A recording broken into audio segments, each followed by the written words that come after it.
안녕하세요. 2026년 1월 21일 수요일입니다. 오늘 분석할 자료들 보내주셨는데, 정말 흥미로운 게 많네요. 네, 저도 보면서 이 시점이 정말 절묘하다 그런 생각을 했어요. 맞아요. 마침 스위스 다보스에서 세계 경제 포럼이 열리고 있잖아요. 근데 올해 분위기는 좀 예전이랑 많이 다른가 봐요. 그렇죠. 특히 그 블랙록 CEO의 발언이 굉장히 인상 깊었죠? 네. 솔직히 말해서 포퓰리즘 시대에 우리 같은 엘리트들의 모임은 대중과 동떨어져 보인다. 거의 뭐 자기 고백에 가까운 말인데. 자본주의가 큰 시험대에 올랐다. 이 한마디가 오늘 이야기 전체를 꿰뚫는 것 같아요. 네, 그 말이 오늘 저희가 함께 파헤쳐볼 이야기들의 아주 거대한 배경이 되는 것 같습니다. 맞아요. 보내주신 자료들을 관통하는 키워드를 하나만 꼽으라면 저는 충돌인 것 같아요. 충돌이요? 네. 첫째는 AI라는 엄청난 기술적 낙관론이랑 이게 사상 최대의 버블이 될 수 있다는 비관론의 충돌. 네네. 그리고 둘째는 자유무역이라는 이상하고 우리나라가 먼저라는 보호무역주의 현실의 충돌. 그렇죠. 그리고 마지막은 미디어랑 유통시장의 지배권을 놓고 벌이는 거대 기업들, 말 그대로 거인들의 충돌입니다. 와, 충돌이라는 키워드 딱 들어맞네요. 그럼 이 세 가지 충돌의 현장을 저희가 하나씩 따라가 보면서 이 조각들이 어떻게 하나의 큰 그림으로 맞춰지는지 한번 깊이 들여다보시죠. 특히 이 충돌들이 서로 어떻게 꼬리에 꼬리를 무는지 따라가 보는 게 정말 흥미로울 겁니다. 예를 들면 AI라는 디지털 세상의 경쟁이 어떻게 반도체의 공장 부지를 둔 현실의 땅 따먹기 싸움으로 번지는지 이런 거요. 그 연결고리를 찾아보는 거군요. 네, 그리고 그 싸움의 비용을 결국 누가 내게 되는지 그 흐름을 따라가 보는 거죠. 좋습니다. 그럼 첫 번째 충돌, AI 이야기부터 시작해 볼까요?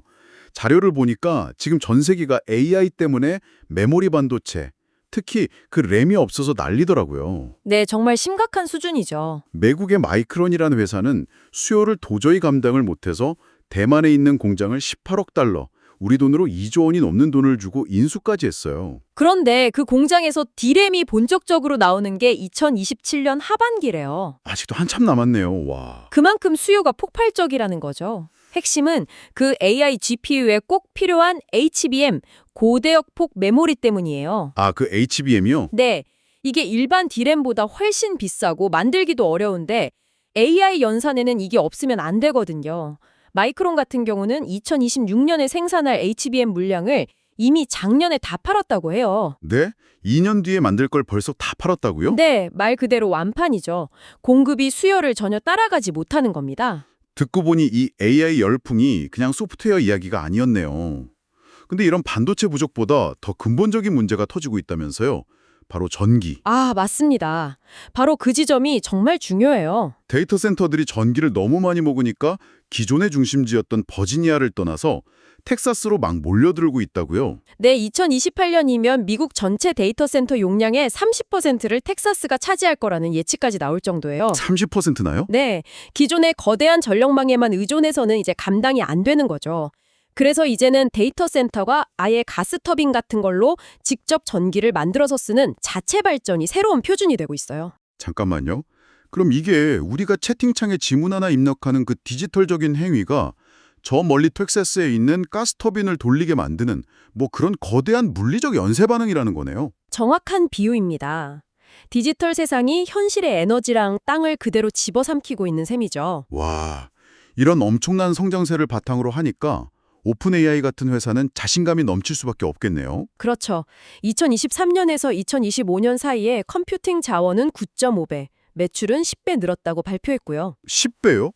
심지어 2025년 미국 GDP 성장의 40%가 AI 덕분일 거라는 분석까지 나왔어요. 40%요? 아니 그게 현실적으로 가능한 수치인가요? 너무 장밋빛 전망 아닌가요? 기대감은 엄청나죠. 근데 바로 그 지점에서 HSBC가 아주 찬물을 끼얹는 보고서를 냈어요. 어떤 내용인데요?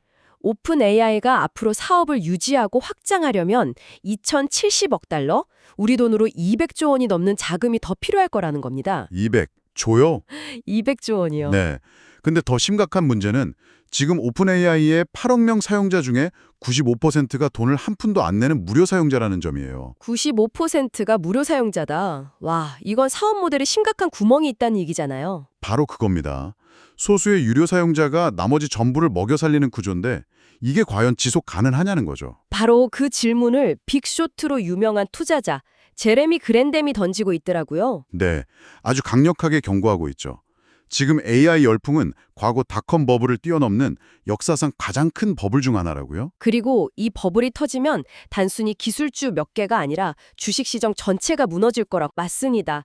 과거 철도나 인터넷처럼 세상을 바꿀 만한 혁신 기술일수록 초기에 엄청난 투자 거품이 끼었고 그게 터지면서 경제 전체에 큰 충격을 줬던 역사가 반복될 수 있다는 거죠. 특히 엔비디아를 하락의 진원지로 콕 집어서 지목했던데요? 네, AI가 세상을 바꿀 엔진이라는 엄청난 기대와 모든 것을 무너뜨릴 수 있는 거대한 버블이라는 경고가 그야말로 팽팽하게 맞서고 있는 거죠. 아, 그런데 그 엔비디아 칩을 만들려면 결국 반도체가 필요하고 그 반도체를 어디서 만드느냐가 바로 다음 충돌 지점으로 이어지는 것 같습니다. 네, 맞아요. AI라는 디지털 전쟁이 이제 공장을 어디에 지을 거냐는 현실의 땅 따먹기 싸움으로 번지고 있는 거죠. 두 번째 주제인 공급망 전쟁으로 아주 자연스럽게 연결이 되네요. 네, 기술 경쟁이 순식간에 지정학적인 영토 전쟁으로 바뀌는 순간입니다. 와, 자료 보니까 분위기가 정말 험악하더라고요. 미국 상무부 장관이 마이크론 뉴욕 공장 기공식에 가서 삼성전자랑 SK 하이닉스를 향해서 거의 협박에 가까운 경고를 했어요. 그렇죠. 미국의 공장을 짓던지 아니면 100% 관세를 각오해라. 이건 외교적 수사가 아니라 그냥 노골적인 최후 통첩이잖아요. 맞습니다. 반도체 공급망 전체를 어떻게든 미국 안으로 끌어들이려는 더 큰 그림의 일부라고 봐야죠. 지금 삼성과 하이닉스가 미국에 짓고 있는 공장은 반도체를 포장하는 후공정 중심인데 아, 핵심 칩을 만드는 게 아니고요. 네, 미국 정부는 그게 성에 안 차는 거예요. 가장 핵심적인 칩 자체를 미국 땅에서 만들라는 거죠. 아, 근데 만약에 정말로 관세를 100% 부과하면 그 비용은 대체 누가 내게 되는 건가요? 당연히 수출하는 우리 기업이 다 손해보는 거 아닌가요? 저도 그렇게 생각했는데 현실은 완전히 달랐습니다. 보내주신 자료에 독일 킬 연구소 분석이 있었는데 정말 충격적인 결과가 나왔어요. 어떻게요? 미국이 중국산 제품에 부과했던 관세 비용의 96%를 96%요? 네, 미국 수입업자랑 소비자가 부담했다는 겁니다. 중국 수출업체의 부담은 고작 4%에 불과했고요. 와, 그건 거의 전부잖아요. 그럼 중국에 책임을 묻겠다는 정치적 구호랑은 완전히 반대로 사실상 미국 국민들한테 세금을 더 걷는 효과가 나타났다는 거네요. 바로 그 점을 아마존의 CEO 앤디 제시도 다보스에서 똑같이 지적했어요. 관세로 인한 가격 인상이 올해 소비자들의 지갑을 직접적으로 타격할 것이라고요. 아, 그동안 쌓아뒀던 재고가 이제 다 떨어져서 그런 거군요. 그렇죠. 이제 관세 붙은 비싼 물건이 시장에 풀리기 시작했다는 신호죠. 이런 상황은 트럼프 행정부의 경제 성적표랑도 바로 연결이 되겠네요. 재임 2년 차인데 에너지 비용을 절반으로 줄이겠다는 핵심 공약이 잘 안 지켜지고 있다고요. 네, 휘발유 값은 오펙 플러스가 원유를 너무 많이 생산한 덕에 조금 내렸지만 정작 전기요금은 오히려 올랐거든요. 여기에도 또 다른 아이러니가 있더라고요. 맞습니다. 미국이 에너지 독립을 외치면서 LNG, 액화 천연가스 수출을 엄청나게 늘렸는데 그러다 보니까 오히려 미국 내 천연가스 가격이 올라버린 거죠. 네, 그게 전기요금 상승의 한 원인이 된 겁니다. 정치적 공약과 시장의 현실이 얼마나 다르게 움직이는지를 극명하게 보여주는 사례죠. 미국이랑 중국이 이렇게 자국 우선주의로 나오니까 유럽도 가만히 있을 수만은 없었나 봐요. 유럽 주식회사 유럽잉크라는 구상이 나왔더라고요. 이건 유럽연합이 내놓은 굉장히 야심찬 아이디어인데요. 지금 유럽은 27개 나라가 각자 다른 법이랑 주제를 가지고 있잖아요. 네, 복잡하죠. 그래서 기업들이 국경을 넘을 때마다 행정 절차가 너무 힘든 거예요. 이걸 아예 27개국에 공통으로 적용되는 28번째 체제를 만들어서 유럽 전체를 하나의 거대한 단일 시장처럼 움직이게 하자는 겁니다. 아, 그러니까 그만 유럽이 규제의 힘으로 세계 시장에 영향을 미쳤다면 이제는 미국이나 중국처럼 거대한 단일 경제권의 경쟁력으로 맞서겠다 이런 거군요. 맞습니다. 아직은 아이디어 단계지만 정책의 방향을 완전히 틀고 있다는 아주 중요한 신호로 보입니다. 이렇게 정부들이 국경을 다시 세우는 동안 그 안에서 움직이는 거대 기업들은 아예 산업 지도 자체를 바꾸려는 전쟁을 벌이고 있는 것 같아요. 네, 마지막 충돌 지점이죠. 특히 미디어 쪽이 정말 피 튀기는 전쟁터더라고요. 워너브라더스 디스커버리를 놓고 넷플릭스하고 파라마운트가 제대로 맞붙었네요. 네, 수십조 원이 걸린 세계의 대결인데 두 회사의 전략이 완전히 달라서 더 흥미롭습니다. 어떻게 다른데요? 넷플릭스는 워너브라더스의 핵심 자산, 예를 들면 HBO나 해리포터, 배트맨 같은 IP를 만드는 워너브라더스 스튜디오에만 관심이 있어요. 아, 알짜만 쏙 빼가겠다. 네, 그래서 다른 자잘한 사업부는 다 팔아버리고 핵심만 인수하겠다면서 720억 달러, 전액 현금을 제안했죠. 와, 현금으로요? 그럼 파라마운트는요? 파라마운트는 정반대 전략이요. CNN 같은 케이블 네트워크까지 포함해서 회사 전체를 779억 달러에 통째로 사겠다고 나선 겁니다. 가격은 더 높은데 회사 전체를 다 안고 가겠다는 거군요. 그렇죠. 여기서 두 회사가 미디어의 미래를 어떻게 보는지가 딱 드러나요. 넷플릭스는 케이블 같은 전통 미디어의 가치를 거의 0으로 보는 거고 파라마운트는 아직 그 가치가 남아있다고 보는 거죠. 정말 흥미로운 시각차네요. 그런데 넷플릭스가 이렇게 큰 돈을 쓰는 걸 시장은 좀 불안하게 보는 것 같아요. 네, 4분기 실적은 좋았는데 1분기 전망이 기대에 못 미치니까 주가가 바로 떨어졌더라고요. 구독자가 3억 2,500만 명이나 되는데도요. 아무리 구독자가 많아도 워너브라더스 인수처럼 천문학적인 돈이 들어가는 M&A는 시장에 큰 부담을 주니까요. 그렇죠. 성장의 한계에 부딪힌 거 아니냐는 우려랑 M&A로 새로운 돌파구를 찾으려는 시도가 충돌하는 지점이죠. 이런 거인들의 전쟁이 유통업계에서도 벌어지고 있던데요. 제가 자료 보면서 제일 흥미로웠던 게 아마존 이야기였어요. 아, 그 반전이요? 네. 한때 모든 오프라인 매장을 없애버릴 것 같던 그 아마존이 이제는 월마트를 따라하고 있다고요. 이거 어떻게 된 일이죠? 정말 기사에서도 충격적인 반전이라고 표현했더라고요.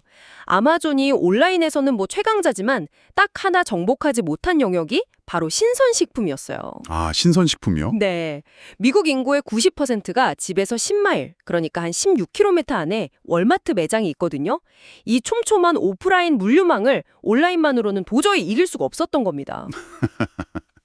결국 모든 길은 월마트로 통한다. 이런 건가요?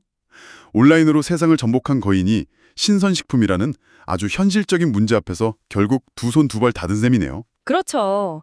그래서 아마존이 내놓은 해법이 뭐냐면 월마트의 성공 모델을 그대로 벤치마킹하는 거예요. 벤치마킹이요? 네, 월마트의 슈퍼센터처럼 거대한 창고를 짓고 예전에 인수했던 유기농 마트, 홀푸드 매장들을 작은 물류센터로 활용해서 배송 속도를 높이는 전략을 시작했습니다. 와, 한때 시장의 모든 규칙을 파괴했던 혁신가가 이제는 가장 전통적인 경쟁자의 성공 방식을 따라하게 된 거네요. 정말 흥미로운 전략 수정이죠. 오늘 이야기를 쭉 정리해 보니까 2026년의 시작은 그야말로 거대한 전환기, 여러 힘들이 세게 부딪히는 변곡점 위에 서 있는 것 같습니다. 네.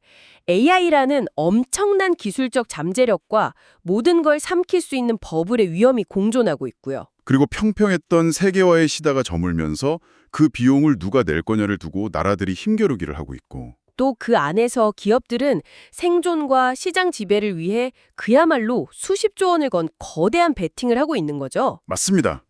오늘 살펴본 모든 이야기들이 결국 하나의 근본적인 질문으로 모이는 것 같아요. 어떤 질문이죠? AI 같은 눈부신 기술적 약속이 전력난이나 반도체 공급망 같은 피할 수 없는 물리적 한계, 그리고 관세 전쟁 같은 복잡한 정치적 현실과 부딪혔을 때 과연 어떤 힘이 최종적으로 이기게 될까? 아, 그 질문에 대한 답이 앞으로 몇 년간의 세계 경제와 우리 삶의 방향을 결정하게 되겠네요. 마지막으로 이 모든 흐름을 생각하면서 한번 이런 고민을 해보시면 어떨까 하는 질문을 하나 던져드리고 싶습니다. 네, 어떤 거죠? 오늘 저희가 받은 자료 중에 메타버스 마지막 숨을 몰아쉬다 이런 제목의 기사가 하나 있었어요. 아쉽게도 본문은 볼 수 없었지만 이 제목 하나만으로도 충분히 흥미로운 질문이 생기더라고요. 아, 메타버스. 네, 불과 몇 년 전만 해도 메타버스는 지금의 AI처럼 차세대 혁신의 대명사였잖아요. 모두가 메타버스에 올라타지 않으면 뒤처진다고 말했었죠. 그랬었죠. AI에 이토록 엄청난 자본과 기대가 쏠리고 있는 바로 지금 우리는 먼저 와서 저물어간 메타버스 열풍의 끝에서 어떤 교훈을 얻을 수 있을까요? 이번 AI 열풍은 정말 그때와는 다를까요? 한 번쯤 생각해 보시면 좋겠습니다.